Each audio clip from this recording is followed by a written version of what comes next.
E hoje está começando mais um programa aqui da Super Telecom, nosso podcast. E aqui comigo, Toninho Coelho e também Jamir Khalili. Ele que é vereador, atual vereador, né? É também advogado, muito conhecido no meio público, né, Jamir? E também é ex-secretário municipal de governo do André Merlo. Isso, secretário municipal de Fazenda e Planejamento. Isso, muita coisa, né, Toninho? O homem dos cobre. E hoje nós vamos conversar sobre política. Isso aí. Assunto atual, sempre atual, né, Sempre Jamir? atual. Pois é, o senhor foi secretário da Fazenda aqui do nosso município. E como que é administrar os cofres de uma cidade do porte de Valadares, né? A cidade que tem tantos problemas, né, em vários assuntos, na saúde, na educação, né, em várias... Mais o que, Toninho, que tem problema na cidade? Tem vários. Arrumar os buracos da rua. Infraestrutura, zeladoria, agricultura, né? Esporte, lazer, para todo lado, né, É Jamir? muito difícil. Mas a gente tem uma mania, e isso vale para qualquer cidade, de achar que a nossa cidade é mais especial do que as outras, até para os problemas, né?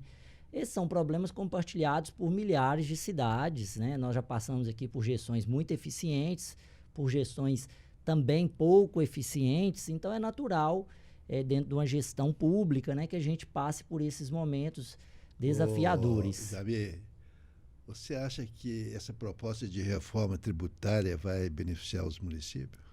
Olha, tende a simplificar mais para a questão da geração de emprego, né, geração de negócios. Um dos problemas centrais da tributação, que eu tenho apontado, inclusive como secretário de Fazenda, eu sempre falei isso muito com a auditoria fiscal, é a complexidade. Por exemplo, você pegar uma escola de inglês com 3, 4 professores, ela tem que... É tanto documento que ela tem que produzir que muitas vezes o negócio dela, que é dar aula de inglês, fica escanteado por um outro negócio que não é o negócio dela, que é prestar conta, né?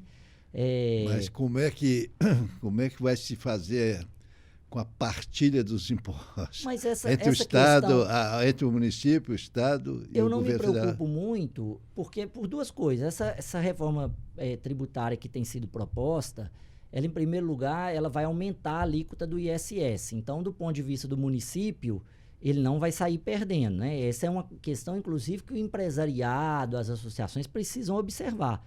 Porque hoje a alíquota média de um ISS é 5%.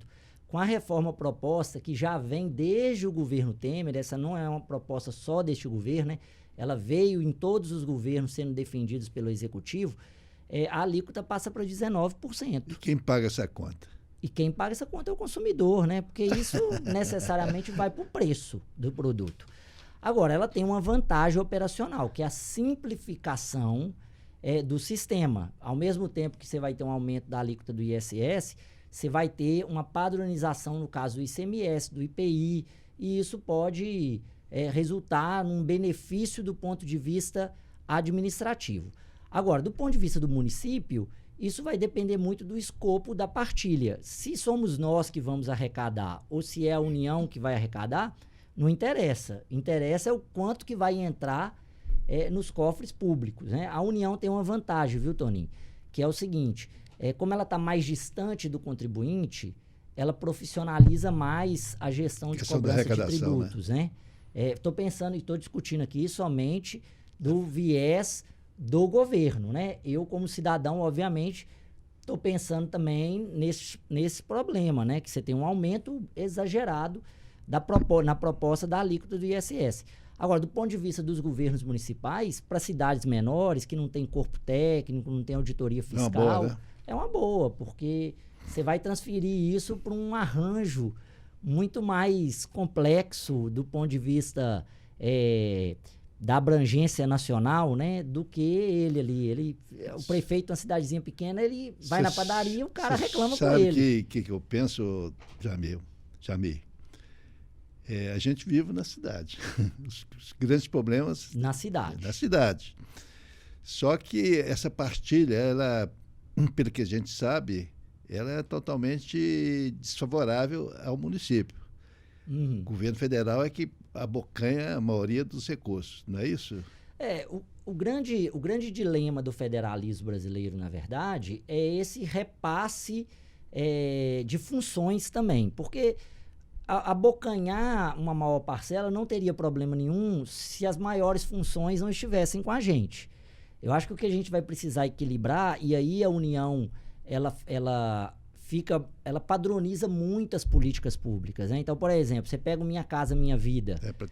É padrão para todo município, e os municípios são distintos. E você falou uma coisa, Tony, que é fundamental, que a gente vive é na cidade. Os problemas mais significativos da nossa vida está na cidade. E é geralmente o prefeito, só para poder falar, a ONU, por exemplo, quando ela criou, vocês lembram do IDH, né? A gente usava muito o Índice de Desenvolvimento Humano. A primeira versão do IDH era que quem tinha que gerenciar eram os governos centrais. Agora, com as ODS, né, que é o IDH 2.0, né, é o ODS que a gente utiliza essa expressão, a ONU inverteu totalmente. Ela falou assim, não, agora os problemas são das gestões locais. Agora, deixa eu te perguntar, você que é vereador, foi secretário da municipal, no seu ponto de vista, quais são os principais problemas de Valadares? Do município de Valadares? Eu acho que o primeiro problema que a gente tem, eu falo que a gente tem 2 grandes problemas. Fora a falta de orçamento.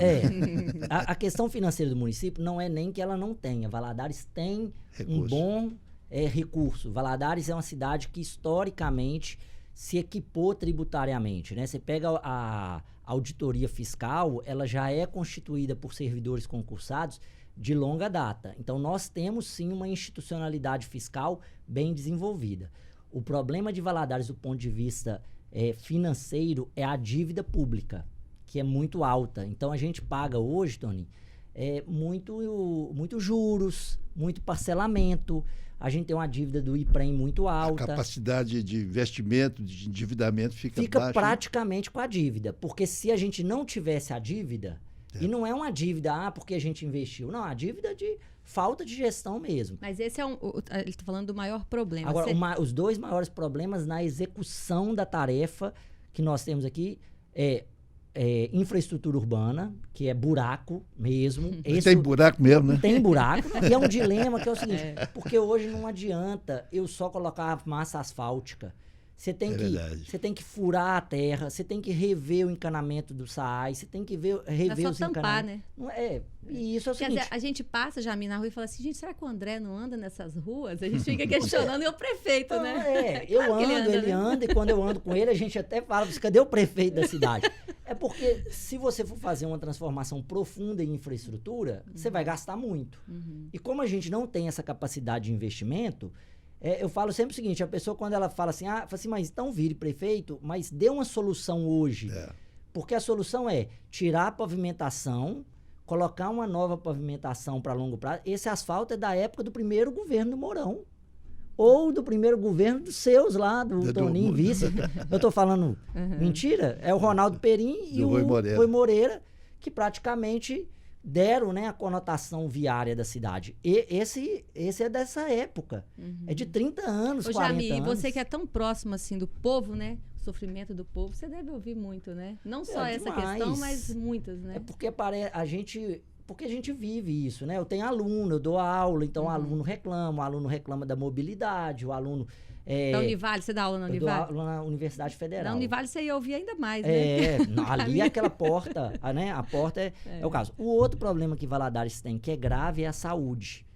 E a gente tem um dilema federativo, porque Valadares praticamente honra com os compromissos da região do Vale do Rio Doce. É muito pesado, né? É muito pesado, porque... Por exemplo, se acidenta na BR, quem suporta é o ônus fiscal do município. E não adianta falar assim, mas tem convênio. Mas o governo do estado não paga os convênios que ele tem que pagar. Esses são os principais, mas tem ainda rede de esgoto, né? Tem um problema agora, do Teatro certeza. E que o Teatro Tiá é um problema grave, né? É justamente isso que eu ia perguntar, porque tem promessas de campanha, né, que ainda não foram cumpridas, né? Várias, né? Além da açucareira, o que preocupa, por exemplo, a questão do aeroporto. O aeroporto. É um problema. Ele é um problema, veja só, para a gente também fazer uma análise aqui em 3 dimensões. A primeira dimensão é dos aspectos técnicos. O aeroporto de Governador Valadares, eu estou falando com muita tranquilidade. Quem está nos assistindo pode falar assim, eu duvido, mas eu convido a aprofundar nessa questão. Do ponto de vista da técnica do aeroporto, nós já chegamos no limite máximo de segurança possível para um aeroporto que está ombreado com uma ferrovia. A gente não consegue mais aumentar o nosso grau de segurança. Mas a gente hoje preenche todos os requisitos. Inclusive a Azul, hoje, ela faz muito poucos voos transferidos para Ipatinga. Esse ano, nos 3 primeiros meses de chuva, né? Se a gente teve 3, mas o que mudou? O gerente do aeroporto levou a sério as normas de segurança. Aeroporto certo. É segurança. Aeroporto não tem outra questão. É segurança. Você não ter capim, você ter limpeza periódica, e isso está resolvido em Governador Valadares. Aí nós temos outros 2 problemas na questão do aeroporto, que um é a infraestrutura. Bem, aí é comodidade. Você fala tem um bom banheiro, né? Eu defendo que é o seguinte, nós não vamos conseguir terminar aquela obra é muito cara, o dinheiro que está na conta já não vale o que ele vale. Eu sou a favor, é o seguinte, nós tínhamos que fazer uma reforma naquele pequenininho que a gente tem, porque nós temos uma vantagem no nosso aeroporto. Nós chegamos muito rápido no aeroporto, então o tempo que nós passamos no aeroporto é muito pequeno. Então a gente não precisa de um grande restaurante, a gente tem que ter uma lanchonete, tem que ter um banheiro, especialmente as mulheres, né? Porque imagina, você tem um problema ali com criança, né? Nós não estamos... Quando eu saio com minhas 2 meninas, é um suplício. E você tem um outro problema do aeroporto de Valadares, né? Do acesso a avião, que é o sistema de aviação civil brasileira.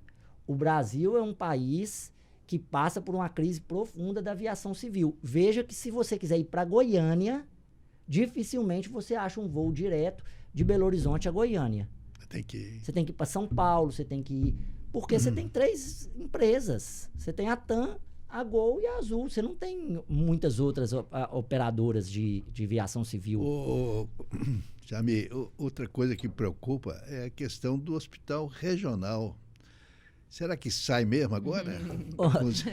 Toninho, vou falar com você. Olha, eu acredito o seguinte, o governo Zema é um governo um pouco mais pé no chão, né? Sério, né? Ele é sério. Você vê que o Zema não é uma pessoa de luxo, ele não tem uma organização partidária que ele tem que dar conta. Você foi vice-prefeito, eu sou vereador, você sabe que quando a gente está envolvido na política, né? Há um peso do compromisso partidário que a gente traz e que muitas vezes... muito negativo, dependendo da situação, muito negativo. O que aconteceu com o Pimentel, de certa forma também o que aconteceu com a Aécio, né? O Zema não tem isso. Então, acho que é uma probabilidade. Agora, veja só, qual que é o problema que a gente viveu na administração pública brasileira ao longo dos últimos 20 anos? São as obras megalomaníacas. Faz um hospital regional enorme, a gente não consegue terminar. Faz uma universidade federal enorme. E o mais grave, sabe o que é, Jair? Não é a construção, é a manutenção daquilo. A manutenção, fora isso. Né? Se a gente tivesse, olha só, se a gente tivesse tido um projeto menos ambicioso para a melhoria do hospital municipal que nós temos, talvez hoje nós estávamos com esse problema resolvido. Se a gente tivesse um projeto menos ambicioso para a Universidade Federal, que não fosse colocar ela lá, mas colocar ela no centro da cidade, onde tem transporte, já tem infraestrutura, hoje a gente não teria o problema que a gente tem. Então a gente precisa, como político, diminuir as nossas ambições. Porque a cidade é grande, quanto maior, tem mais problema. No caso do teatro, a Tiaia, por exemplo, a gente citou mais cedo, eu quero que você fale do teatro também. Como é que... O teatro, eu vou perguntar pelo teatro, porque eu fui presidente da FUNSEC, entendeu? E o Teatro Tiaia sempre teve no meu coração, entendeu? E parece que está pronto. A informação que eu tenho, deixa eu te falar, a informação que eu tenho, não sei se é verdadeira, é que está pronto. Está faltando algumas coisinhas lá, mas que está se aguardando a próxima eleição para poder... soltar. Não sei se isso é verdade. Não sei, né? Eu não posso falar porque, assim, hoje eu não estou mais tão próximo, eu não acredito. Eu acho que a gente passou agora, para vir para cá, eu passei ali perto, né? Me parece que agora é mais uma questão de estética mesmo, para se resolver. Agora, o teatro, nós temos uma vantagem operacional, que é o seguinte: primeiro, que você teve dinheiro privado, né, vindo da Vale. E segundo, que a gente não tem convênio com nenhum órgão. Então, a prestação de contas é só dentro da própria prefeitura. Isso dá agilidade. Porque, por exemplo, você falou da questão da açucareira. O problema da açucareira não é só o município. O município tem que funcionar, a empresa contratante tem que funcionar e a Caixa Econômica tem que funcionar. Se ela não funcionar, porque essa não é uma obra de um só gestor. Ela é uma obra de 3 gestores. Então, isso sempre é... Quanto mais ator você envolve numa obra... Jamir, a gente poderia conversar o dia inteiro. Isso. E eu gosto, você gosta. Mas deixa eu te perguntar uma coisa que está muito polêmica. É a questão do SAI. Isso. Do SAI. E nós viemos aqui para falar dessa concessão. Não. É porque é um assunto do momento, né? Isso. E acho que isso é muito importante quando vem o debate, porque a gente também fica...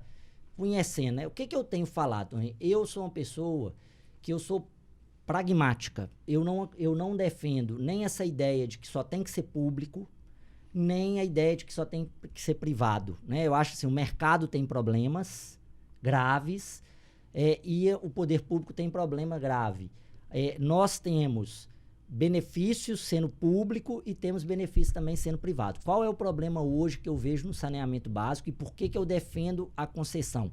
Veja, eu não acho que a concessão vai resolver todos os problemas. Não quer dizer que a gente vai acabar o processo de concessão e, beleza, 30 anos de alegria. Não, 30 anos de muita fiscalização, mas deixa eu te falar para você, de cobrança. Nesses últimos tempos, né, desde a época do Fernando Henrique Cardoso, foram privatizadas um punhado de coisa. Sim. A telefonia. Sim. Antigamente a nossa telefonia era muito precária. Muito precária. Muito precária. Com a privatização deu um impulso violento. Maravilhoso, né? A própria Vale do Rio Doce foi privatizada. Né? Deu uma outra visão a Vale do Rio Doce. Eu acredito, entendeu? Eu tenho pavor dessa estatização, entendeu? Eu penso o seguinte, veja só. É o seguinte, vamos no SAI especificamente. O SAI sempre foi um local de empreguismo. Sim. De corrupção. Eu não falaria corrupção. Não, né? Assim, até recentemente teve. Teve corrupção. Mas deixa eu falar para você, aquilo sempre foi um problema. Um problema. Né? De político, inclusive. Quer dizer, um problema político e uma solução. Sim. Tony, a gente tem que olhar para o passado e entender o seguinte. Olha, de fato foi um pioneirismo muito grande a gente ter negociado a instalação do SAAI, ter comandado o SAAI. Valadares foi pioneiro porque senão a gente estava na mão da Copasa, que é um regime muito pior do que a gente tem. Mas deixa eu te falar, não sei se você conhece a história. O SAI foi feito pela Fundação CESP. Né?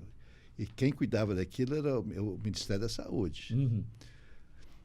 O Ronaldo Perim, ele botou na cabeça, eu falo isso que eu acompanhei isso de perto, ele colocou na cabeça que o CEMOV, o SAI fazia buraco, depois o CEMOV tinha que tampar. Quer dizer, tinha que ser as mesmas autarquias. Antigos, né? Então ele foi brigando, tanto que houve uma briga homérica sobre isso aí, entendeu? Agora, qual que é o maior problema hoje que as pessoas precisam entender? Por que é necessário a gente fazer uma parceria público-privada? A Prefeitura de Valadares e o SAAI não tem capacidade de se endividar, não tem capacidade de pedir crédito. Se você não consegue pedir crédito, você não consegue fazer um investimento bilionário, que é o investimento de saneamento básico de Governador Valadares. Não é só levar o esgoto para a estação de tratamento. Nós vamos precisar de refazer toda a nossa malha interna de rede. Você sabe, Tony, que a nossa rede ela adota um parâmetro de construção que não é mais adotado, né? Esse tubozinho de ferro, né? Que na verdade deve ter amianto, tem várias outras coisas ali. Eu não sei falar a especificação técnica. Você não pode beber a água da torneira. Se você for no Chile, se você for nos Estados Unidos, se você for na Europa, você bebe a água da torneira. Porque faz sentido, a água sai limpa do SAAI. Às vezes a pessoa fala assim, mas eu não confio na água do SAAI. Não tem jeito de você não confiar, porque o Ministério Público tirou a água da hora que ela sai dali. Então ela está purificada. O rio está sujo. Os rios são sujos em vários locais. Você acha que em Nova York você bebe água purificada porque o rio está limpo? Não é. É o tratamento. O tratamento funciona. Mas porque a rede está toda danificada. Desperdício. A gente tem condições técnicas de resolver isso? Não temos condições. Hoje não temos. Já teve lá no passado. Teve, não foi feito. Foi feito o que foi feito, várias conquistas. Nós não estamos aqui também para meter pau em todo mundo do passado. Teve vantagens. O servidor é bom, tem muito servidor competente, mas nós não temos capacidade gerencial. Nós não temos nem pessoas que tenham disponibilidade. E com salário, que venhamos e convenhamos. Você não vai achar um técnico em gestão de saneamento básico com um salário que hoje se paga na autarquia. Você falando de passado, que a gente não vai mexer com o passado, futuro então. Que nota você dá então para o André, nosso prefeito, e de 0 a 10, que nota você daria? Vamos, Jamir! Eu tenho uma relação muito boa com o André, até uma relação de amizade. Fui líder de governo dele, fui secretário de Fazenda. Não é um governo que a gente não possa ter críticas, ele mesmo encara essa questão da crítica, mas eu tenho uma característica que eu acho que o André tem, que ele foi um governo do possível. Diante do cenário que a gente pegou, de uma prefeitura, diante de uma operação Mar de Lama, várias coisas, vários problemas de corrupção. Né? Não só a pandemia, mas nós tivemos um atraso, né? Eu estou até fazendo historicamente aqui, nós tivemos um atraso de repasse do governo Pimentel, que quebrou as prefeituras de Minas Gerais. Isso é verdade. Depois você teve a crise econômica e a crise política. Mudou o governo. Quando muda da Dilma para o Temer, muda também a lógica de aproximação com Brasília. Aí depois vem o governo Bolsonaro, que era um outro governo. É competente ou incompetente, mas os 2 primeiros anos de qualquer governo, eles são de reconstrução. Então, a gente perdeu 2 anos, aí veio pandemia, veio uma enchente diferente das que vieram. Eu fico imaginando o seguinte... 2 enchentes, né? 2 enchentes. E diante disso, nós não aumentamos a dívida pública. A dívida pública, ela tá num patamar menor do que foi encontrado. Agora, é um governo que eu falo assim, nota 7, nota 8, levando em conta também... Qual que é o percentual da dívida em relação à receita? Como é que... Existe uma... Tem. Assim, de cabeça eu não sei, mas qual que é o nosso... Nós temos 3 caminhos da dívida, né? A dívida fundada, que é essa dívida de longo prazo, ela está totalmente estabilizada, ela se encerra em 2031, ela vai se encerrando a partir desse ano, e ela se encerra provavelmente em 2031, da gente não dever absolutamente nada. Tem dívida da época do Paulo Fernando, tem dívida da época do Mourão, tem dívida da época da Elisa. E não tem uma dívida feita de dívida fundada do governo André. Isso não teve. Agora, você tem um problema do IPREM. É uma dívida enorme que a gente vai precisar de muita prudência. Porque não adianta você falar que tem uma mágica para resolver. O déficit, né? Porque a gente tem que pensar na Previdência como déficit, não como dívida. Porque dívida não tem. Eu estou pagando em dia a aposentadoria. Mas eu quero saber o seguinte, daqui 10 anos eu vou ter dinheiro para pagar essa aposentadoria? Tem menos gente, né, pagando. Menos gente. Não é nomear mais gente, então? Menos servidor público. Podia ter mais servidor, nomear o pessoal. Mas ao mesmo tempo é o seguinte, hoje não se contrata mais vigia, não faz concurso para vigia, você contrata na iniciativa privada. Entendi, terceirizou, né? Você antes, você não tem mais algumas funções que você tinha, que você não tem mais. Jamir, vamos sair do campo municipal, né? Que o tempo já está esgotando. O tempo está acabando, Tony. Qual que é a sua expectativa em relação ao governo Lula? Olha, Tony, se o Lula fosse o Lula de 2002, a expectativa era até positiva, porque o 2002 o Lula era um presidente pragmático. Não desfez o que o Fernando Henrique fez, manteve as reformas liberais que eram fundamentais. Agora, o Lula que tem se apresentado nesses 2 meses como diz o Tasso Gereissati, não é o Mandela que a classe política estava esperando, né? Que era aquele homem que ia perdoar os seus algozes e ia olhar para o futuro, né? Eu tenho visto muita cabeçada nesse início de governo, muitas brigas que não valem a pena. Por exemplo, brigar com o presidente do Banco Central. Agora, uma habilidade o Lula tem. Ele é um grande camaleão, historicamente, né? Se ele vê que a coisa não vai dar certo, ele pode se regenerar com mais tranquilidade. Agora, eu tenho uma confiança diferente. Não é no governo Lula. Eu acho que o governo Lula não vem com o mesmo gás de 2002. Eu acho que a gente vai ter muitas dificuldades. Agora, a democracia brasileira, ela tá melhor. As pessoas estão criticando, mas tá melhor. Você sabe por quê? Porque a gente está debatendo a democracia na padaria, no hospital, em casa. Jamir, vamos esquecer o Lula. Qual que é o futuro político do Jamir Khalili? Olha, futuro prefeito? Não, futuro pode ser, né? Próximo que é diferente. Próximo, eu acho que próximo ainda tem muita conversa. Você está em que partido? Eu estou hoje no Progressista. PP, não sei se a gente vai ficar. Você sabe, eu sou fundador do... Aí, ó. Do PP? Fui o primeiro presidente do PDS aqui em Valadares, que depois... Eu fui convidado para ir para o PP por causa de uma chapa muito boa para deputado, e realmente eles elegeram um deputado com 31 mil votos, que você sabe que não é nada, 31 mil votos. Eu não tive, mas 31 mil votos para você ser um deputado é praticamente nada para você ser eleito. E eu tenho uma relação muito boa com o Marcelo Aro, que hoje ocupa, né, a presidência e também vai ser secretário de Estado da Casa Civil do governo Zema. Mas nas conversas que eu tive com ele, a gente não sabe se essa manutenção no PP vai permanecer, porque nem ele sabe se ele vai ficar lá.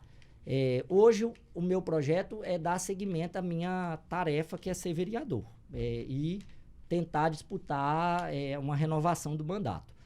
Agora, as coisas, né, política é muito dinâmica. Muda, né? E a gente pode acontecer. Uma coisa eu tenho certeza, viu, Toninho? Com muita tranquilidade. E você sabe disso. Eu me preparei para isso, né? Eu não faço gestão pública. Não, sem querer. Jamir, eu votei no você desde a primeira eleição. Exceto agora, na última eleição, que foi o Cadu Lucas, meu filho, né, que foi candidato a vereador.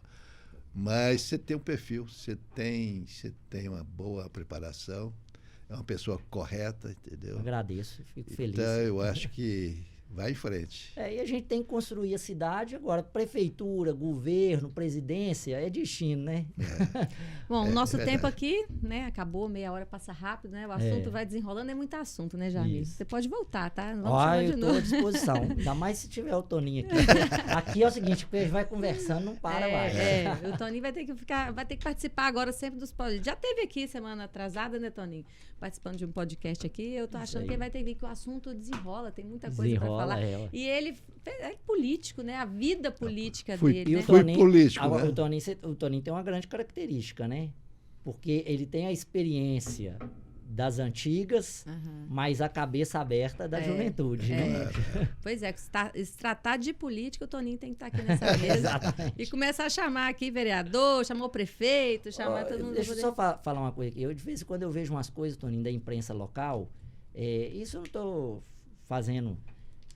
não pode citar o vereador, não pode citar o projeto do vereador, não pode citar o prefeito. Gente, a política está na nossa vida, a gente tem que chamar os vereadores para falar mesmo. Inclusive, eu falei com a Vanilza, falei, Vanilza, vamos chamar o Jamir, que é da bancada do governo, e chamar algum vereador da bancada da oposição, da bancada dos independentes, não sei se tem essa bancada. A gente tem que conversar com todo mundo. E Jamir, quando tiver algum projeto, alguma coisa para passar, procura a gente também. Pode ficar tranquilo. É isso aí, então. Muito obrigado pela participação, Toninho também. E até o nosso próximo podcast ao vivo aqui na Super Telecom. Até mais.